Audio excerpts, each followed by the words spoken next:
And it's a good afternoon if you're on the eastern coast of the United States. And if you live less west of us, hey, it's good morning to you.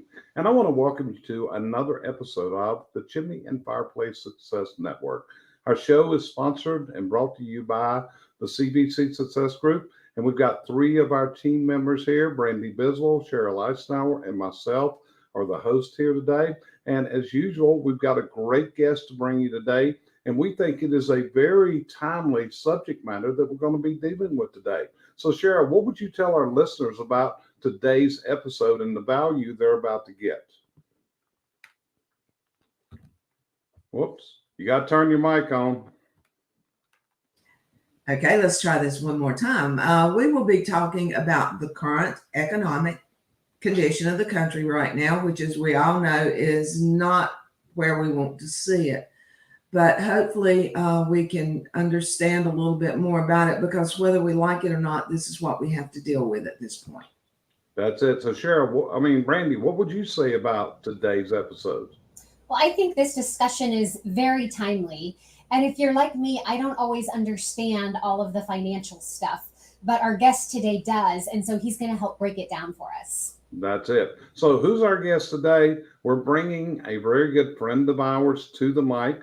He is a former client of mine. I worked with him for a number of years as his coach and worked with his company from training and from a coaching aspect. His name is Chuck Roydhouse. And Chuck is now retired from running a home service contracting business, which was Clean Sweep AA, which was located in the Baltimore, Maryland market area. And now he provides consulting services. And one of his biggest strengths is the area of numbers and with finance and understanding all of that. So stick around. We'll be right back and we'll have Chuck up and we'll start our discussion today. And I promise you, you'll get some gold nuggets to take out of this episode as always. Okay.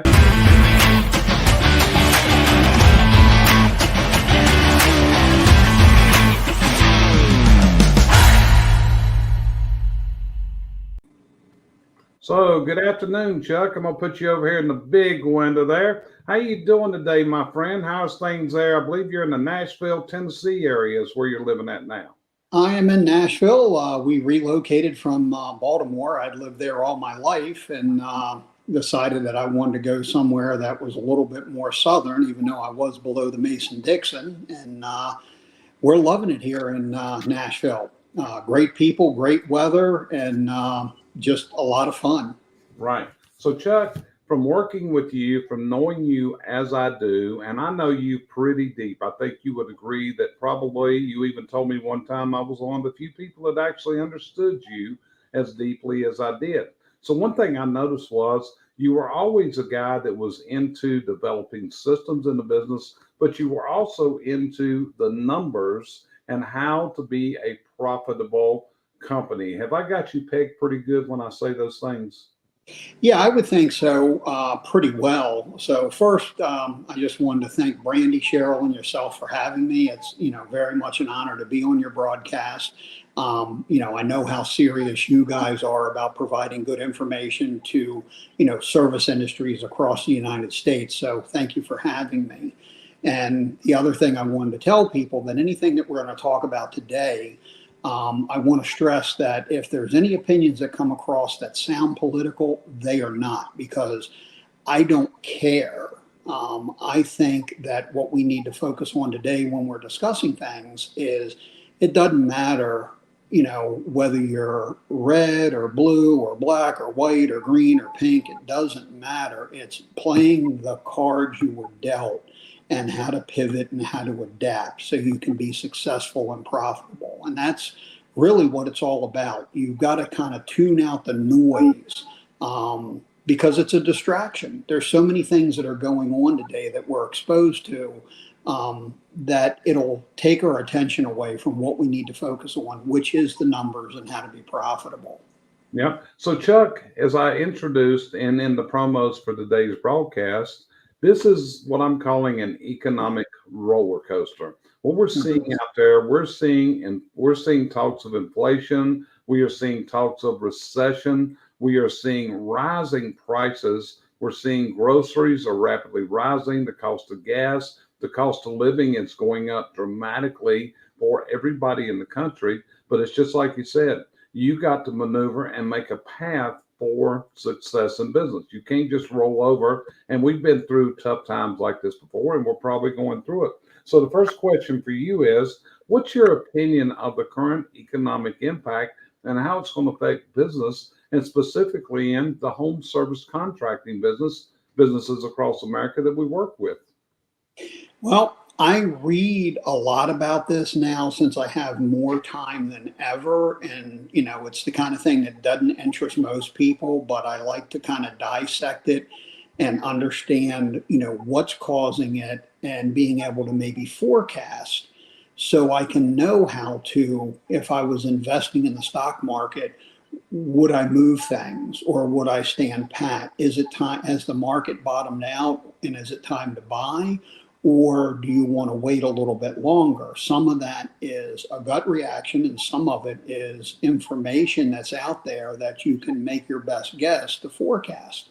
The problem that we have right now is inflation, and that's when there's too much money, and there's too much money in our system. So our system works like an ecosystem, just like we learned about in elementary school, where they talk about maybe a farm and there's a pond on it. And if the farmer puts down too much type of a weed killer or a fertilizer, it goes into the water system, and then it, affects the fish and poisons it. And then, the eagle eats the fish, and then the eagle dies, and then his carcass goes into the soil, and it just keeps going on in a circle. Well, that's kind of how our economy is.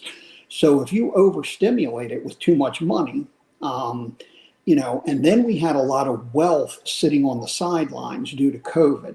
So the people that were the millennials, the Generation Xers that, some people made fun of living in their parents' basement, there was a positive outcome of that. And one of them was they accumulated a lot of money to where they came out and started buying houses, and that drove the demand for housing up, which increased the prices. So then we had this inflated real estate. Now, while that was going on, if you were selling, that was good for you. If you were buying, sometimes you had to make a decision in a moment, literally, or somebody else would come in and they would offer $50,000 over price and a cash offer. Because of high prices and taxes in certain states, people were making an exodus to other low-cost states to live in. So if you lived in like California or New York and you lived in $1 million home, which would be a pretty modest home, but you were to move to, North Carolina, Tennessee, Texas, oh my God, you could pay cash for a $500,000 house and have something 3 times the size of what you lived in. And then maybe, the property taxes would be significantly lower and everything else. So there was so much going on and so much cash out there that started driving things up. So it's basically, hit again. Then the third punch would be the supply chain issues. So one of the things with supply chains that we're going to probably see sooner than later one more time is about a month ago, China shut down. Now they reopened, but you're now going to start feel the ripple effect of all the goods that we get from China will start to disappear for a little bit of time until the supply chain catches up. And then with people not going to work and sitting on the sidelines for whatever reason that would be, you don't have people to offload and things kind of pile up. So that kind of creates the inflation, which is demand is greater than the supply. Okay. So good. So Brandi, let's go to you. What's the first thing that you would ask Chuck about today's situation? And remember, what we're trying to do is come up with the gold nuggets for managers to look at of what they need to do with their businesses to survive this economic roller coaster we're talking about. Well, I'll tell you, when I see our fuel bill each week for our fleet of vehicles, I just want to vomit.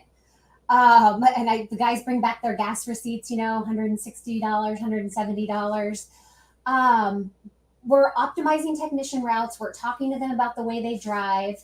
We're trying to maintain the vehicles. What else is there? Is there anything else that we can do that is going to help us get through this? Well, you hit the big thing. So what I preach whenever I, talk to people, and these are things you would want to do every day, but it's like everything else. One day all of a sudden you can't button your pants and then you decide, gee, I need to go on a diet.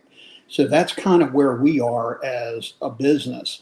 So you need to know your numbers all the time. In this climate, you should be reviewing your profit and loss and your balance sheet every week and looking at your cost categories. There are things that are out of your control as far as what it's going to cost you. However, as far as affecting your profitability, the bottom line is this: if you have your numbers laid out into a formula, all you have to do is adjust the formula. So, for example, when I sold my company, my fuel bill was just under 12%. It was 11.9%. And of course, that was at the end of the summer, October of last year, before everything really went crazy. Well, fuel has gone up basically double across the United States compared to what you were paying a year ago. But that's still only a fraction of one of the costs as it costs you to do business. But the way that you should be arriving at your hourly rate or cost per person hour or per minute is by basically reviewing all your numbers. You throw it into this formula and it'll spit out what your break-even number is of what you must charge based on covering all your expenses based on the percentages. If you have that, then it's just a matter of going in and tuning it, once a week. And then as long as you dial it up or dial it down, your profitability will always stay the same. So you basically pass these costs along. So what you said was right. Things about optimizing your routing. It amazes me that people just don't do that naturally. Not because of the expense so much, which is what people are thinking about. It's you can visit more people. So if you were to break your service area into, say, 4 quadrants, northeast, south, and west, you could have certain days of the week, or you could divide your trucks to go there in certain days of the week. So you could cover all 4 quadrants, but maybe you don't send all the trucks to every quadrant the same day. And then you route all your trucks to where they're going to one zip code and they work their way back to the shop. I've done that from day one. So that's kind of obvious to me. But, if that's something that somebody isn't thinking about doing, up to 50% of the time that you're paying for a technician is what's called windshield time. And it's non-billable hours, and that goes right to your overhead expense. Just like if you send them to a supply house, to get tools or equipment, that's not billable time, but you have to account for it. So theoretically, if you think you need to charge $100 an hour per man, it probably needs to be $200 an hour, because there is up to 50% of non-billable time on average for most service companies. Yeah. Thank you. So Cheryl, what will be your question for Chuck? What will be your first one? Because hopefully you're going to have a couple. Chuck, we all know that every company needs a business plan and they need to follow a budget. But as you and I and everyone on here knows, a lot of companies don't do that. They fly by the seat of their pants and hope to pull it out. Give us a little bit on that, if you would, please. Sure. So again, when I talk to people, I tell them budgets are very important, but it's overwhelming to most people. But the first place they need to start, which I'll probably say 3 or 4 times, in this broadcast, and it is so important. The thing I find is people don't know what it costs them to operate per hour.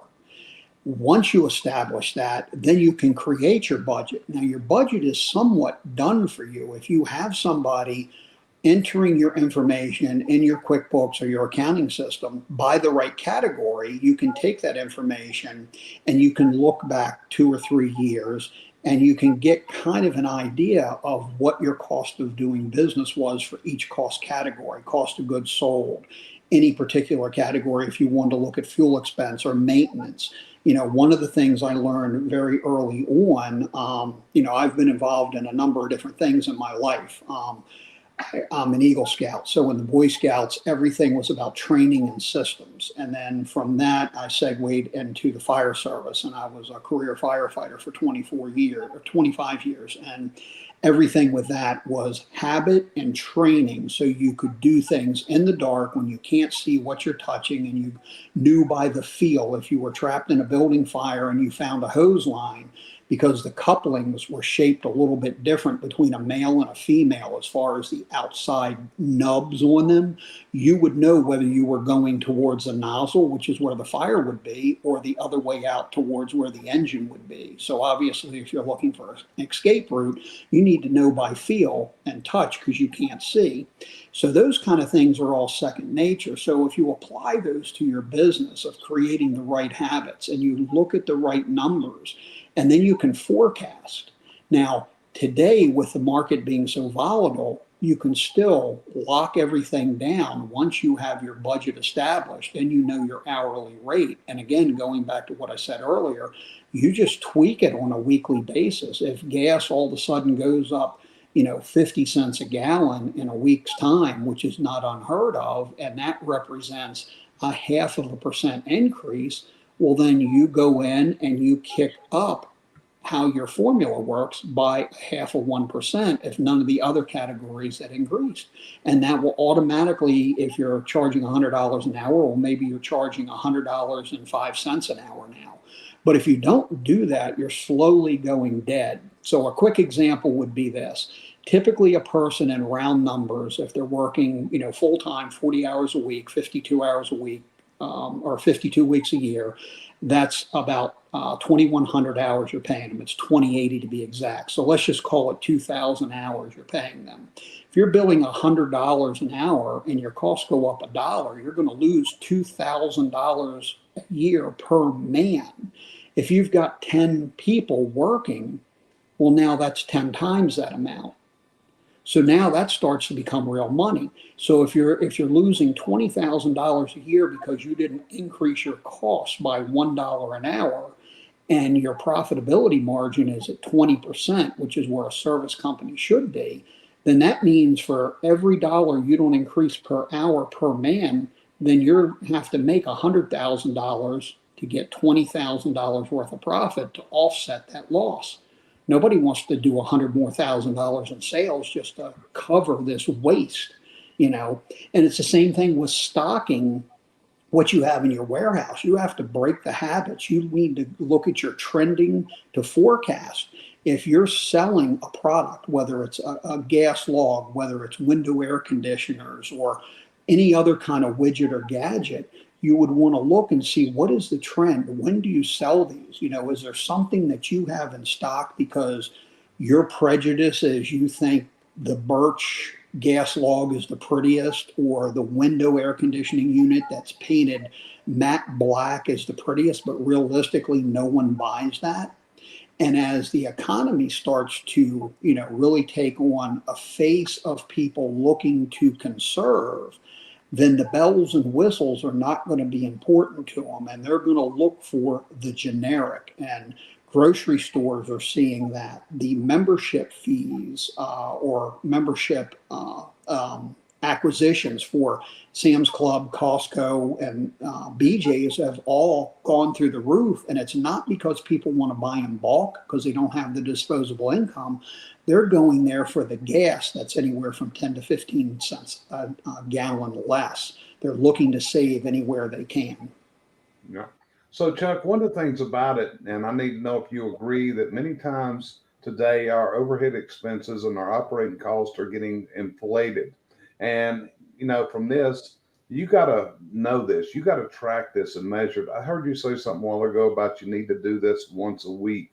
But how important is it tracking these things of your overhead, your operating expenses, those things, and making these adjustments? To me, it's crucial, and it spells the difference between working yourself into success or working yourself into bankruptcy. Would you agree with that?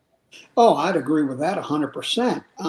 So you have to understand, you're in business for one thing, and that is to create, a profit to realize whatever it is your goal is, whether it's you want to be rich, you want to be comfortable, you want to have a second house, and you need to take care of your employees and anyone else that is working for you. And you have a responsibility at that point to yourself, your family, and anyone that's working for you, whether it's directly as an employee or it's directly as a vendor, because if you're dealing with vendors, you're part of their family and they depend on you to keep buying. If you stop buying, then they die on the vine. And again, it becomes a vicious cycle. It's that environment thing, the ecological system.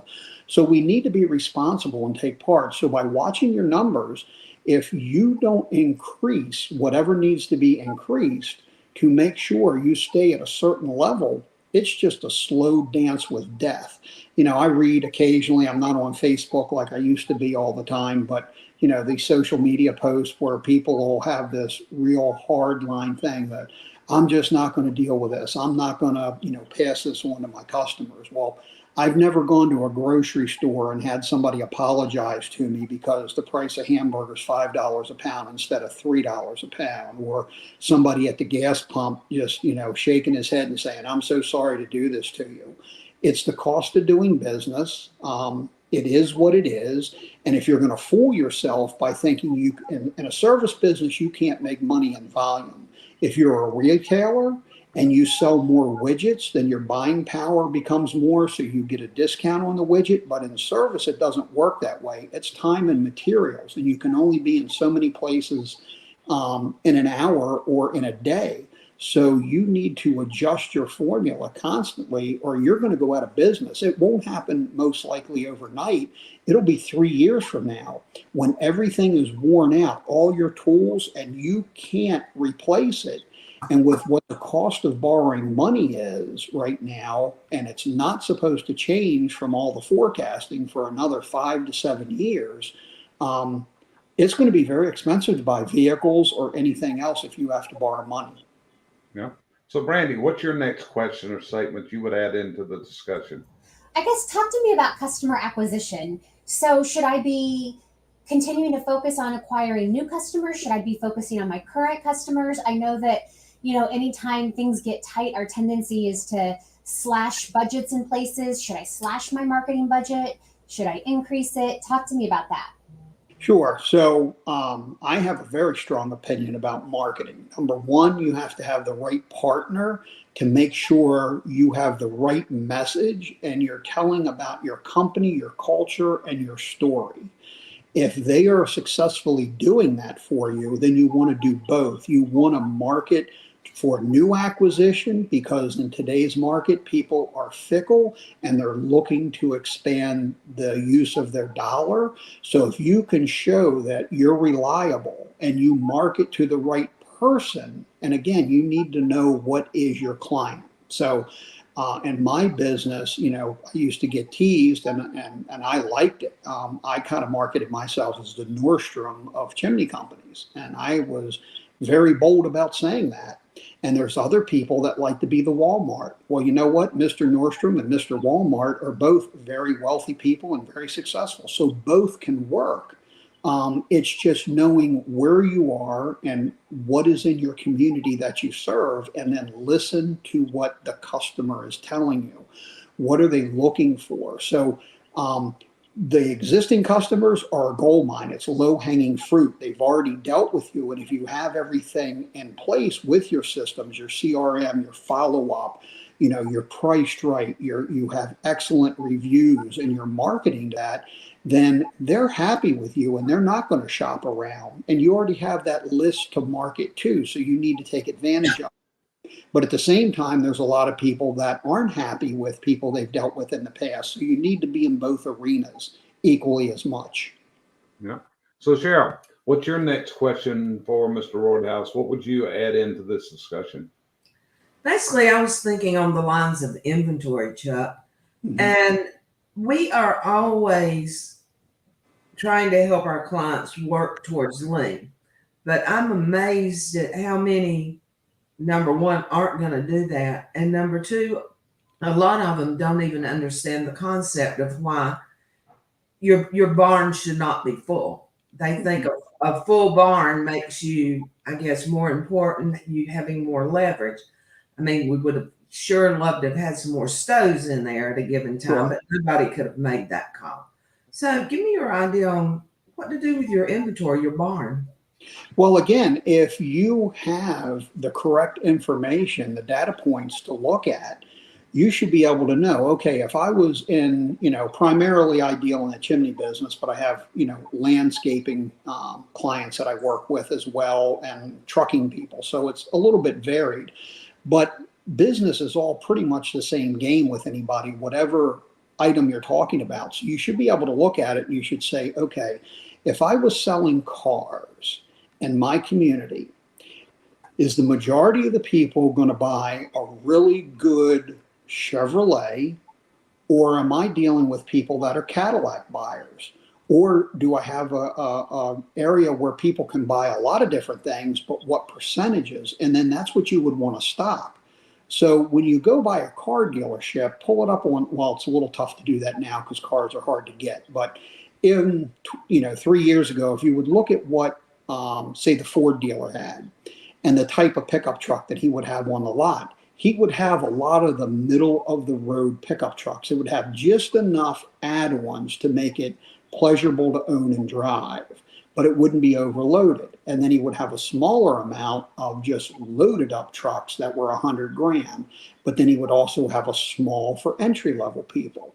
So basically, a car dealership, I used to have a lot of friends that, dealt in cars, because God knows I've bought so many cars, it's not even funny. I think they're going to check me into to some kind of a clinic or something to work on me, but I've kind of controlled that a little bit because that's a big waste of money. But my friends that dealt in cars, they would say, you know what, I've got a seat for every butt, because I would ask them, I say, why do you have that ugly, neon green car? He goes, believe it or not, somebody's going to buy that. I don't have 4 of them on the lot. I'll have 1 or 2. But I'll have a lot of black, a lot of white, a lot of silver, maybe a tan, maybe some blues.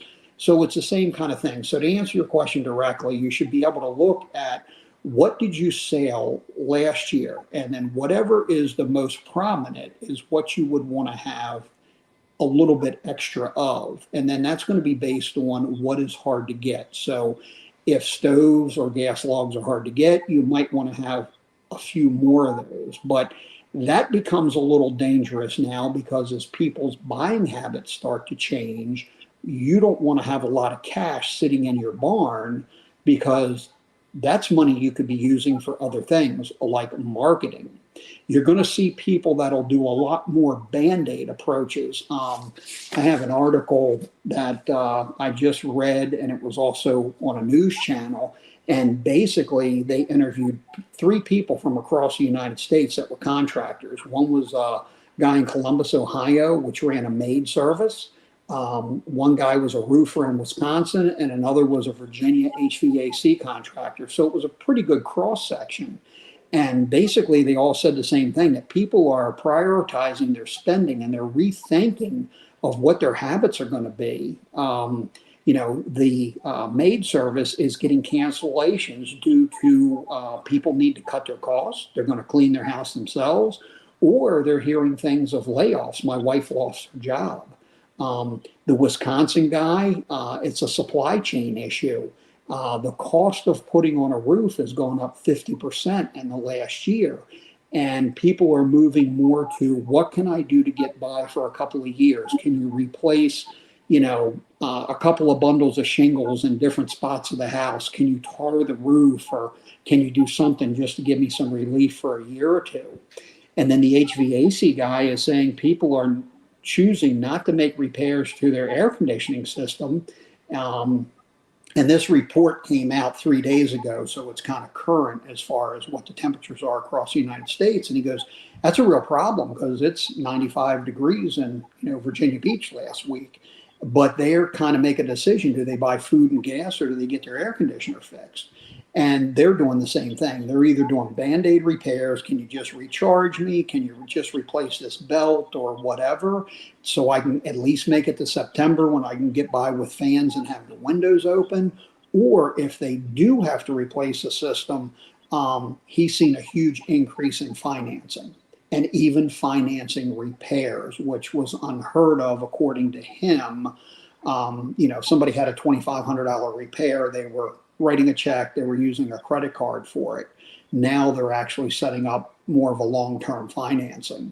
So if you're not doing financing or offering it in your service business, that would be something to look forward to as far as another tool in your belt, so you could offer that to give somebody some relief. Because what we're really in the business to do is not just solve problems, but we're to help people with their problems, helping them get their air conditioning or stop the leaky chimney or the leaky roof, take the burden off of them. So if that's in financing, which, I'm a pay cash guy, and I know Brandi believes in that too. But it takes you a while to get to that, and not everybody is that responsible managing their money, whether it's personal or whether it's on a business level. Yeah. So Chuck, let me ask you this: in my experience, I see people with what I'm going to call real profit centers in their businesses. They also have, I'm going to even call it loss leaders. So at this point, do you concentrate more on the loss leaders, or do you concentrate on what your true profit centers are? So I believe always in concentrating on your profit center. And then I would take my loss leaders and I would offer that as an add-on service or an add-on spiff or benefit. So if you market to the right client and you can sell on features and benefits and your culture and what you're going to do to help people and solve their issue and make their pain go away, sometimes the closer could be, you might be, I'll just say $1,000 higher on whatever it is we're talking about. But they're still going to consider you because you were so professional. The person that answered your phone was knowledgeable. They asked questions. They got the right information. They got it correctly. When we were en route to your home, we did everything we were supposed to do. A few days before, we sent an email reminding you. The technician called maybe a half hour en route, spoke to the person by name. When they got to the door, they were dressed reasonably neat and clean. Their service vehicle was reasonably neat and clean. I mean, nobody expects you to look like a butler if you're in the service business. So if you set all those expectations and share that with the initial contact, and then you follow through by your systems doing everything you want, and then you show up and you are knowledgeable and you are not pushy and you have the correct pictures and the diagnosis and you can present this to people, they will still buy even if you're a little bit higher. And sometimes to sweeten the deal, you might say something that, you're providing a chimney rebuild or you're putting on a new roof. And then maybe one of the things you would offer would be, if you got a little pushback, well, you know what? I really can't cut my price. I wish I could. I'm a homeowner. I have the same, constraints you do, but this is what it costs us to do in business. But I can tell you what I can do for you. One of the things that, we offer with our service is everything that we told you. But while we're here, we're going to do a free dryer vent cleaning for you. And when we're done with that and go over that report and those pictures and make sure everything is good, we're going to put a protective bird covering over it. We're going to do that at no additional cost for you. Now, that might be a service that you sell for, $300 or $400, let's just say.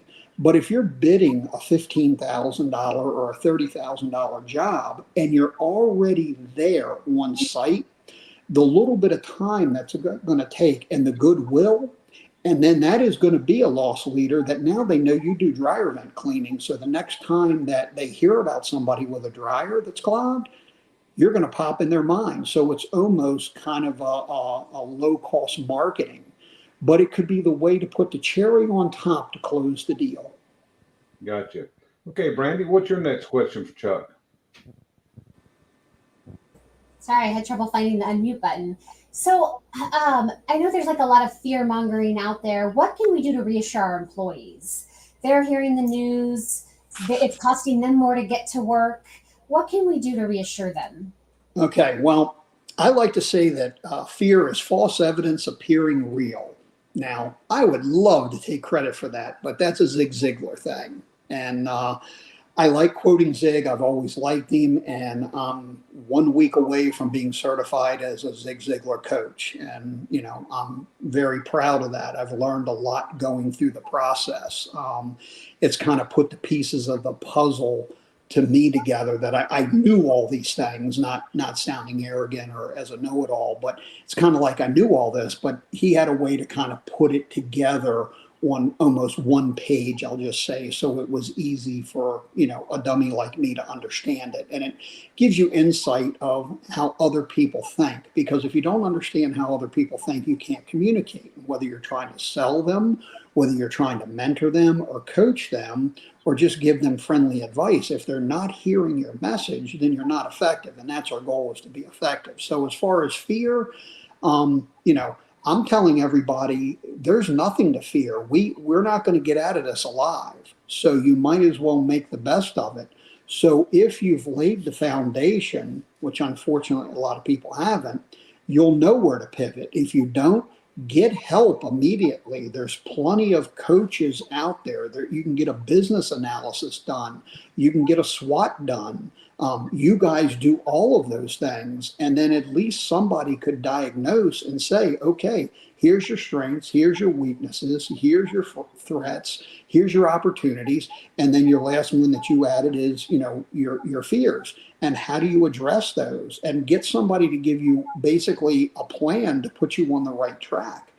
Don't just get paralyzed by fear. It's not going to help. If you're drowning, stop flailing your arms and try to float, and then look for the lifeline. Yep. Thank you. Sheryl, what about your next one? Okay. I'm going to step back on something you discussed a little bit earlier, which was marketing. Mhm. And I hear so many people saying, why waste your time marketing to your current customer list? So what are your feelings about that? Do we market to our customer list? Are they already our customer? We don't need to worry. Well, your existing customers have a relationship. And again, if you've done all the right things, then they like you. They're already a cheerleader or a fan for your organization, and they're familiar. People like dealing with people they know and they trust. So if you've built the trust factor, you can always find out that they have a need. Now, there's a good way to market to them, not just to put something in your hand. Maybe you do a newsletter and you reach out and you say, hey, in this economic climate, is there anything I can help you with? Even if it's not a service we provide, can we direct you in the right direction? When you become somebody's friend and you give them a hand up, they are typically loyal to you. So when they do have a need, either for themselves or somebody that they meet in the neighborhood or at a cocktail party, you're going to be, as Jerry says all the time, I've got a guy, I'm your guy. So, be that guy to somebody. Life is too short. We don't need to beat everybody over the head. There's so much of that, as Brandi said, going on with the news, and so much negativity. And, another thing that, Ziegler training teaches you is about, what you listen to and what you feed your mind kind of sets your attitude. And I really believe that if you just get caught up with, listening to the news, and the news is always going to be negative, even in great economic times, because as the saying goes, if it bleeds, it reads. Well, they're not going to tell you sun is shining rainbows. Nobody wants to hear that. We all watch, a car race for the crash. Everybody wants to talk about, the plane crash. Well, there's more people killed in automobile accidents in a year than a plane crash, but because there's so many people on a plane, it makes the news and it becomes sensational. So don't get trapped in that thinking. What you need to do is focus on who you are, what you can do, what is your message, and how do you get that out there? Get it to your existing clients. Let them know that if there's anything you can help them with, you're going to do that in the most efficient, economic way, and they won't have the callbacks. You can trust me. I've worked for you before. If there's something that you need help with, whether it's maybe the pricing or the financing, let's discuss it. Let's talk about it. Let me be here to help you. And if you come off as a servant, they will buy from you. It's all about a relationship. Sheryl, let me ask you a question. Are you noticing a change in Chuck since he has been going through this Ziegler training? And as a Ziegler certified person yourself, and be honest with you, I'm the guy that pushed Chuck to go through this, but are you noticing how his words are changing since he's going through with his experience with Ziegler? I am, but I'm going to ask Chuck one thing. Would you ever trade the experience you've had at Ziegler and acquiring these things No, because I came out different, and you can't go back. So that's where I'm going to put it. Other than asking, yes, I can see a difference. I saw a difference in myself, and I saw a difference in a multitude of people. Anybody that actually listened and they're coaching for the right reasons. This is probably, to me, I mean, we're all biased, but this is probably one of the best coaching programs out there to make you the person you need to be to help people in the coaching business. Right. If you notice what you're talking about, Chuck, they probably said this term in your training, but one of Zig's things was get rid of stinking thinking. Would you agree? That's kind of what you've been saying here. You got to get out of the stinking feeling, and you got to come out and make sure you move onward. So anyway, Chuck, another question for you. You and I think a lot alike, and we both feel that training is critical, and we also feel that systems are critical. Would that be a true statement on my part, from assuming you look at this very similar the way I do? oh, absolutely. I think anybody that would tell you that you don't need systems in your business is out of your mind. Um, and I can prove that. But before I forget, when we were talking real quick about the negativity, so it's terrible. But when I'm, listening to, the classes and it comes up, or I'm reading in the book, or I'm listening to some of the other podcasts, one of my favorite movies is Kelly's Heroes, and Donald Sutherland in there. And he's got this like Rocky J. Squirrel tank commander hat because he's a sergeant and runs his own Sherman tank. And he's kind of like a hippie, even though this is in World War II. And he's always talking about, hey man, nothing with the negative waves. And that's what I always think about. And it kind of makes me smile when I hear them talking about, getting rid of the negativity. So I just wanted to throw that out there, because if anybody's old enough to remember Kelly's Heroes, he's just a hilarious character in there. And if you haven't seen it, Google it and watch it on YouTube, or comes on Sundays a lot. But yeah, the way that, you're thinking about, SOPs, I can back that up. That's not an opinion. So if you've ever been in any kind of an organization, whether it's, the military, police department, what I'm familiar with, which is, Boy Scouts, which is, the fire service, everything is about, what do we do? Why do we do it? And this is how we do it. And we get everybody moving in the same direction. Now, in business, it's a little bit different, where it's not, obviously life and death. We're not tearing down a gun in the dark to rebuild it so we can get it working again, or we're not trying to find our way out of a building fire. So I will give you that. But if you want to be effective in anything that you're going to do, you've got to do a consistency. You can't have guys come in and in the morning they don't know what truck they're going to be on, or what they're going to be assigned to do. Are they laying bricks today, or are they working on an air conditioner? Are they on the plumbing truck, or are they doing dryer vents? I mean, you've got to have some kind of continuity. And the only way to do that is you have SOPs written in a common language that somebody can listen to when it's explained, and they can read. And it has to be written in very short sentences, and they don't need to be long, and they can be step by step. Another thing to back up this theory is McDonald's. There is probably nobody that's any more successful than a McDonald's franchise. And why is that? I went to a convention, I think it was in the mid-'70s in Atlanta, and there was a guy speaking named Steve Tobrier.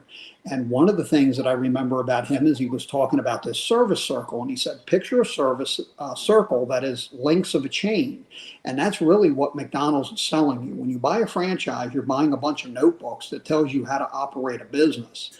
And if one of those links fall out, then the chain comes like this, and it doesn't form the circle anymore. So you would get a notebook, and it would give you an instruction on how to do every part of the operation, whether you were making a hamburger, whether you were prepping the bun, whether you were cleaning the bathroom, whatever it was done. Where I experienced that firsthand in life is due to all the wildfires that you would see, out west in the late 60s, early 70s, they developed a system for the fire department called Incident Command. So if you went to a major fire, if you were a senior person or an officer, they would hand you a notebook and a vest, and it might say, I used to get handed water control officer. So it would say water control on the back of the vest, and I would be handed a notebook, and that notebook would say, okay, in this geographic location, these are my water sources, whether we're talking about fire hydrants, drafting areas like a pond, a lake, a stream, an underground tank, whatever we had. Well, my job was solely to focus on finding enough water based on the fire flow calculation to make sure we could supply what the engines need to douse the fire. And there could be another job of a guy who would be a quartermaster, and his one division would be, I got to get, cots and shelter because we know we're going to be here for 3 days. So I got to get some kind of roof over people's head to get them out of the sun or get them out of the rain. And I got to get them some kind of a cot or a bedroll to lay on so they can rehab. So the point is, if you think of those things as far as systems of what McDonald's does, what the fire service does, the Army, they've been working like that for hundreds of years and it works. So anybody that tells you don't need SOPs or systems and that's what you use to train your people, they're out of their mind. Yeah, and we would full much agree. And this is a time to really be dealing with these. If you have downtime, this is time to switch into training heavy, building your systems. It's like I often say, hey, Brandi, what's the 3 reasons I tell you for every single mistake? How would you quote me for those? There was no system. The system failed. It was done wrong. When you put me on the spot, I can never get it.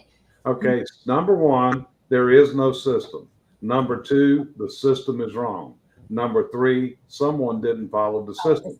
But if they didn't follow it, we got to dig deeper. Is it because they're not trained to follow it? Or is it because they can't comprehend it? So there's a lot to that. But, you've heard me preach that, and you've quoted me on that in seminars. So that's the way we look at it, Chuck. You got to have these systems, and if you don't, you're going to have failure over and over and over again. And that's kind of like that's what you call insanity, because you keep doing the same thing over and over again and expect different results. So, Brandi, what's your last question for Chuck today? Yeah, and I just wanted to really quickly go back to the SOPs because in firefighting that Chuck did, and then in healthcare where I came from, if you don't follow the system, someone dies. I mean. And if you're inserting, we'll say a catheter in somebody, there's a system that has to be followed in a certain order of steps. And if you don't do that, you can end up with a massive infection. So I think systems are so, so important. So my last question is, my husband keeps investing in these I bonds. He's bought like the max of whatever you can buy in I bonds. Mm-hmm. For somebody that's watching that they have been stewards of their money, is this the time where they should be investing in stocks? Should they be buying cryptocurrency? What's your opinion? Okay, so I bonds are great right now, so that's smart. But we both know Jeremy's a smart guy when it comes to money. That being said, as far as your stocks, I purchased a lot of stock recently. I think we are either hit bottom, close to it, or it's not going to fall much. But I'm still in it for the long game. So I have a person that manages it. So my best advice, because it is complicated, you need a good financial advisor that's going to work for you, and he's going to work off of, he only gets paid if he performs. Don't go to a system where the guy just has enormous fees or the gal has enormous fees and you're always paying them. So look for somebody that's going to, work for your benefit, because when you win, he wins. That being said, once you get the proper advice, if you are in this for the long game, meaning you've got another 5 to 10 years to go before you're going to retire, I'd be buying everything I could right now, and I am. And it is because I just turned 61 in February, but I plan on working at least until I'm 70, as far as being actively employed. And after that, I'll probably do something part-time. I like to work. I'd rather work than play golf or anything else, pretty much. I know Jerry doesn't understand that, but maybe I can convert him one day, because he's a slacker.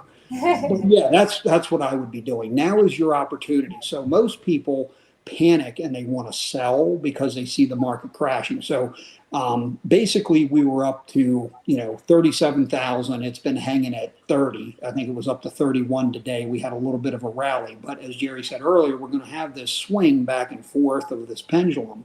And we've been through this before. Jerry and I are both old enough that this is nothing new. I went through it with Jimmy Carter. I went through it with the first Bush. I went through it with Obama.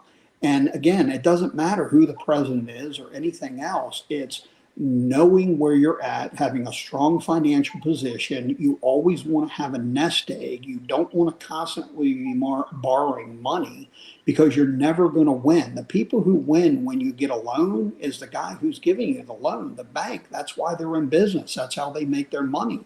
It's on margins of the difference between what they can borrow, what the Federal Reserve is setting, and what they're selling it for. And that's why interest rates are so high now. They went from basically 3.5% to 6.5% in a matter of a month. And anybody that was buying maybe a $300,000 to $400,000 home, if your payment was $1,200, well, now all of a sudden that dude is like $2,000, and that's priced you right out of the market. So it hurts everybody. Yeah. Thank you, and congratulations on your certification. Yeah. And Sheryl, is there anything you would say to summarize today's episode of what the gold nuggets are here? Well, I'm going to direct just a little more to Chuck, if it's okay with you. Sure. Right now, expendable money is getting slacker and slacker, as we all know. Do you foresee, because I know you said you seem to be the one with more time here than we have at the moment to read, which I think is super. Are people going to be ordering more online, or do you think they're going to keep working with the smaller businesses within their town? Well, I think they're going to do both depending on what you're talking about. So if you're talking about buying a commodity, more people are buying online. If you're talking about services, studies show that people like to deal with who's local. 70% of consumers plan to continue to support small businesses, is one of the studies I read. And 90% say they like to see local business succeed if the business is transparent and adheres to important values. So what are those important values? Well, that's going to vary from area to area. It could be the fact of just showing up and being reasonably honest. It could be something where part of your marketing would be it's always important to have maybe a charity that your company is involved in. So maybe you show that, you take a Saturday instead of working. Maybe you go and you work at a soup kitchen with your crew, or maybe you go and clean up a playground or clean up a highway. We've all driven down the highway and you'll see a sign saying, this section of the road is, taken care of and cleaned by, Lions Club of, Greater Cincinnati or whatever. Those are the kind of things that show that you're not just here always with your hand out. You are part of the community. You're involved in it. Get involved with the Chamber of Commerce. See what needs to happen and what goes on and be visible. When you do that, all of that stuff comes back. Not only is it all the positive waves that we were talking about, but it's just good karma. I mean, and I really believe in that, as cynical as that might say. I think that if you kind of lead a good life, our nation is based on Judeo-Christian beliefs, and regardless of how religious you are or what flavor of religion, basically it's set up like a set of guardrails, kind of like rules, and it's the idea of keeping you on a path so you don't get too far in the weeds to the right or the left. Don't get into the ditch, stay on the asphalt.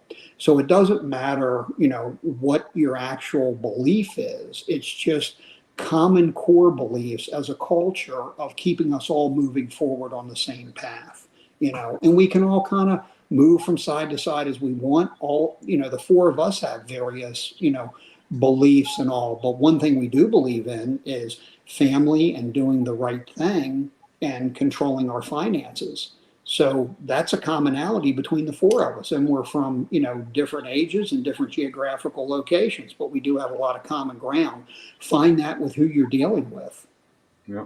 So, Brandi, what about you? What would be your final words? Would you have a question, or would you summarize what we've been through today? I would just say thank you. This is such an important topic, and I know it's weighing heavily on everyone's minds right now. So I appreciate you coming on and educating us a little bit. Well, that's it. And that was the purpose of today's, because Chuck and I talked. And Chuck, just like the three of us, has a very real concern that people survive and they go after their dreams and not to see it wrecked in times such as this. And just like we all work with business owners across the country, and what we're trying to do is we're trying to share with them the ways they can make these things happen. And sometimes it's a lot of work. The things we've talked about today, this checking your numbers, this is checking your gauges, those type of things. It takes some time, doesn't it, Chuck? It takes time out of your day to do this. You agree? Well, I do. And that's why it's so important that if you're the business owner or the business leader or the general manager, you need to focus on working on the business and not so much in the business. And that is, that sounds like, a catchphrase, but it is really true. It's not a cliche. Somebody's got to be not only steering the ship, but kind of looking at the horizon so you don't fall off. There's monsters, the earth is flat, and when you fall off, there's dragons and sea serpents waiting for you. So make sure as you get close to the edge, somebody's paying attention so they can kind of divert it to the right or to the left. Right. Randy Pennington is a coach of mine in Sheryl's, and he had a really unique way that he used to talk about that. And he talked about it that, life is kind of like a wagon train. When our ancestors were crossing across America, and if you go out where Brandi lives out in Kansas City, this was kind of a starting point that people left Kansas City and St. Louis, and they started going west from there. In fact, that's why Kansas City, that's where all the cows used to be shipped to at one time. Mm-hmm. That's why Kansas City barbecue is there. But what they did, they had wagon trains. Well, the wagon trains had something that was called a scout. And the scout was going ahead of the wagon train. And this is kind of where the business owner has to be. And the scout was looking for a couple of things. Number one, he was looking for water. Where was the next water stop? Because we had to have water in order to make it. But the other thing was the scout was looking for the hostiles. And when the hostiles were there, that's when the scout warned the wagon train. And the wagon train had to circle the wagon sometimes and be ready to, do battle to protect themselves. And that's kind of where you got to go as a business owner. You've got to scout out. You got to see what's happening. We wish we could turn a blind eye to what's happening out in the real world. We really, really do. Because to be honest with you, we can see things happen on the news that just ruin our complete day, but it's things that we cannot control. But again, it is going to affect our lives, and we have to be aware of these type of things. Yes, ma'am. I did have one more question. I'm sorry.